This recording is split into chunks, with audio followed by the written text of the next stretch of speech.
Welcome to another edition of Nights with Ricky. I am, of course, Nights with Ricky, and tonight I'm going to talk about female and male emotional cycles. Female and male emotional cycles is something I have read in a great book that I believe every person should ever get on this earth. Every person should. And it was this book right here, African Holistic Health. It's a very great book. Obviously, you see, it offers all these different things in there that it discusses. It's a very informative book. A lot of great information in there. And everybody, if you're into holistic health or anything like that, you definitely need to add this to your collections. But it's a lot of information in this book. But this is where this was in there, the female and male emotional cycles. Now, I'm going to show you a part of the book that it's in. This right here is apparently a female and male emotional cycle for every day of the year. Now, apparently, there's all these different things that are listed here. For instance, let me get all that right there. So, for instance, the number one on the bottom there is anger. Number two is anxiety. Three is cramps. And then you have obviously other ones like number 11 is impatience. Number 12 is insecure. 13 is insomnia. So, pretty much what they want you to do with the female and male emotional cycle is you have to put the number that coincides with your emotion on the date it occurs. You may have to use a different colored pen, red, green, etc. At the end of 2 or 3 months, you will see an emotional pattern cycle. And this will be your emotional cycle, personality cycle. So, like it says, it takes about 2 to 3 months to really determine what your personality cycle is. So, like, let's say if you have a day where you're just always getting sexually aroused, what you're supposed to do is, if it happens to be on June 11th, then you write down number 24 for June 11th. If you're feeling any like hopelessness, you also write down number 10 on June 11th.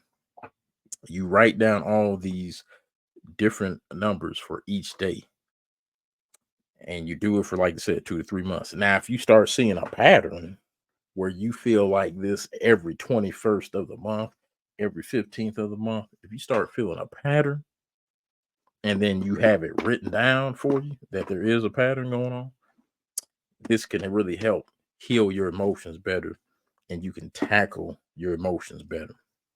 It give you a game plan of how to get really balanced with your emotions, and it'll show your weaknesses on paper, really on paper, without you even really thinking about it. And I think everybody should try this at least once in a lifetime, especially if your emotions are out of whack and you don't have the greatest emotional intelligence in the world. Because I tell people all the time, if you don't have great emotional intelligence, it doesn't matter how smart you are. There's a lot of smart people that are in prison because their emotional intelligence got the best of them. And there's a lot of people that are also dead because their emotional intelligence got the best of them. It wasn't in the best condition. It was pretty terrible. It's pretty low. It's a flunking grade, if, in my opinion, when those kind of situations happen. Because you would have learned how to use a better emotion for the right specific time.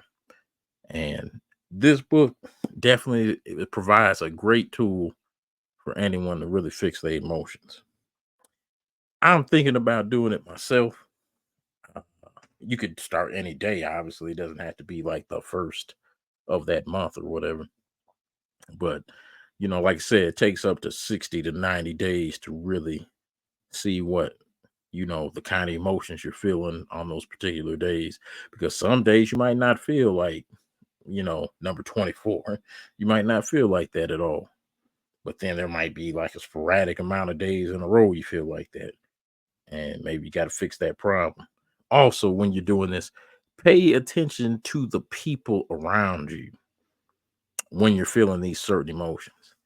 Like if they make you feel like anger or something out of nowhere, you really need to pay attention to who these people are so you can have them removed in the process.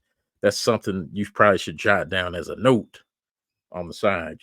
If they make you sexually aroused and get you off of your concentration, what you really need to be doing, your focus, you need to write that down as a side note. Like, this person is always around when I'm thinking of like this or having this emotion, and it's causing me not to be the best person I can be. Definitely have to write down these things as side notes. I would suggest that. But this is a great thing to go through. If you don't get the book, which I advise everybody get the book, but if you don't get the book, you can also pause the video and jot down this information right here too. If anybody is interested, I could probably just send you a PDF of this right here, so you could have it for yourself if you really want to do it. But yes, I came across this in this great book, and I really am very impressed with the book so far. There's a lot of different uh, things of information in there that I never would have really thought about.